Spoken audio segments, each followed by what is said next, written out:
वक्त सबका बदलता है। नारायण गुप्ता एक किसान था। खेतों में काम करने से उसकी किस्मत नहीं चमकने से पैदा होकर बड़ा हुआ। उसी गांव में रोज के लगने वाले सामानों का किराना दुकान का व्यापार करके शादी करके दो लड़कों को भी पैदा करता है। अभी वो लड़के बड़े हो गए थे।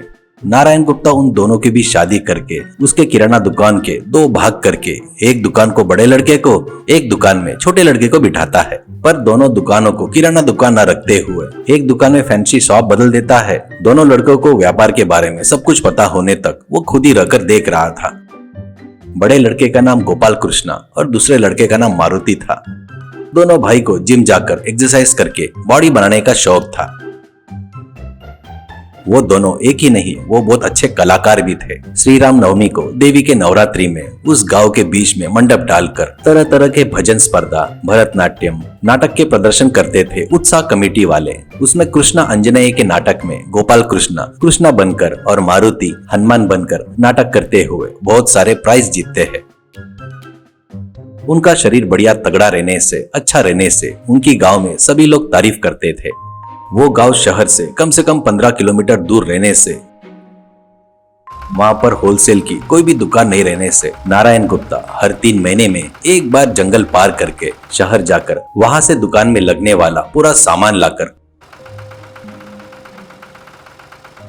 अपने दुकान में रखकर बेचते रहता है। पर इस बार जो बच्चों को सिखा रहा था उसी का भाग था वो दोनों को 20,000 रुपए के नोट का बंडल देकर होलसेल किराना सामान, फैंसी सामान खरीद कर लाकर दोनों दुकान में अच्छे से सजाकर रखो, ऐसा कहता है। दोनों भाई, ठीक है पिताजी, आप ही देखेंगे ना हम कैसे भावबाजी करके कितना अच्छा सस्ता सामान लेकर आते हैं, ऐसा कहता है। तो नारायण गुप्ता, हाँ पर एक खास बात है, तुम लोग जाने वाले रास्ते पर चोर डाकू रहते हैं, उनके नजर में न आते हुए संभल कर जाकर आओ, ऐसा कहता है। वो जोर से हंसकर, अरे पिताजी, हमको देखकर ही वो संभल कर रहना चाहिए, हमारे ऊपर हाथ डालते उनके हाथ पूरी तरह से तोड़ देंगे नहीं क्या, ऐसा कहते हैं। उनके पतियों की बातें सुनकर वहीं पर खड़ी दोनों बहुएं मुंह में मुंह हंसकर, इन भाइयों के आगे कोई और चोर डाकू खड़ा हो सकता है क्या? मामा जी आप बिल्कुल डरो मत, कहकर पतियों को तिलक लगाकर टाटा करते हैं।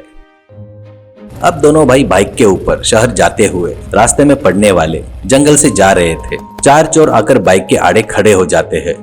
तुम्हारे पास पैसा है तो निकालो, ऐसे कहते हैं। तो गोपाल कृष्णा, हमारे पास पैसे रहे तो तेरे को देंगे क्या, ऐसा कहता है घमंड से। मारुति, रास्ते से हटो, तुमसे बात करके बैठने के लिए हमारे पास उतना समय नहीं है, कहकर बाइक स्टार्ट करता है। तो उन चोरों में से एक जन, क्या रे इस राजू सिंह से ही उल्टा जवाब देकर बात कर रहा है क्या, कहकर बाइक के टायर को जोर से लाठी मारकर जोर से बोलता है, अरे पैसे निकालो पैसे, करके चिल्लाता है। उस चिल्लाने से दोनों भाई के हाथ पैर कांपने लगते हैं और वो दोनों, हमारे पास कुछ नहीं है भैया, ऐसा कहते हैं। तो राजू सिंह, अरे इन दोनों के जेब ढूंढो रे, कहता है। तो उसके आदमी ढूंढते हैं और 2 नोट के बंडल है भैया, कहकर निकाल कर देते हैं। तब गोपाल कृष्णा और मारुति, अरे अरे ये हम लोग सामान खरीदने के लिए लाए हुए पैसे है जी, करके विनती करते हैं। तो राजू सिंह, तुम लोग और यहाँ रुके तो तुम्हारी गाड़ी भी छीन लूंगा, जाने दो कर छोड़ रहा हूँ, जाओ यहाँ से, करके बोलता है। और उनमें से एक जन, अरे राजू भैया इनकी बॉडी देखे तो पहलवान जैसे लग रहे हैं, पर इनमें तो हिम्मत ही नहीं है और इनका दिल भी तगड़ा नहीं है, करके कहता है। बाकी सभी चोर हंसते हैं। दोनों भाई राजू सिंह के हाथ जोड़कर नमस्कार करते हुए बाइक से चले गए।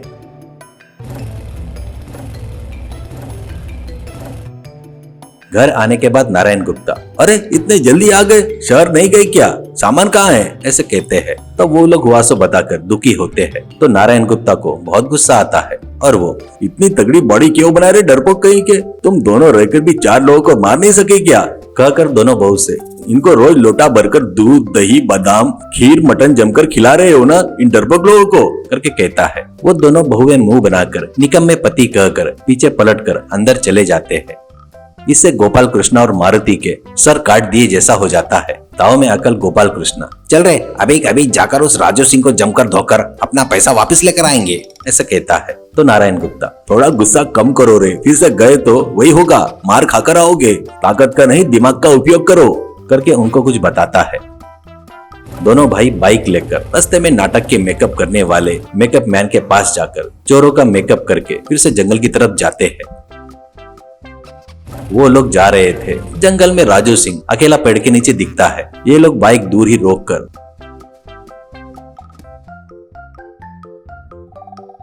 राजू सिंह को पकड़कर तुम्हारे पास जितना भी पैसा है दे दे, नहीं तो मार डालेंगे, ऐसे कहता है। राजू सिंह, ओ तेरी की, इतने बड़े चोर को पकड़कर मुझे ही डरा रहे हो क्या? मैं भी तुम्हारे जैसा चोर हूँ। तुम दो लोग रहकर भी चोरी डकैती करोगे क्या? एक काम करो, मेरे गैंग में शामिल हो जाओ, तुमको महीने के 1 लाख रुपए तनख्वाह दूंगा, ऐसे कहता है। तो गोपाल कृष्णा, तुम धोखे करके विश्वास कैसे करेंगे, ऐसे कहता है। तो राजू सिंह, अरे दूंगा रे, लगे तो एडवांस ले लो, करके उसके पास से लूटे हुए 20,000 के बंडल दोनों को एक एक देता है। तो मारुति, सच में यार तुम तो बहुत बड़े चोर हो भैया, हमारे घर में तकलीफें बहुत है, ये पैसा हम हमारे पत्नियों को देकर आकर हम लोग ड्यूटी में ज्वाइन हो जाएंगे, ऐसा बोलते हैं। तो राजू सिंह, ठीक है, जल्दी से आना, रात में एक जगह पर माल लूटने जाना है, करके बताता है। तो दोनों भाई, हमको काम देने के लिए धन्यवाद भैया, कहकर दूर चलते हुए जाकर वहां पर पेड़ के पीछे छुपा कर रखे गाड़ी पर सवार होकर घर आ जाते हैं।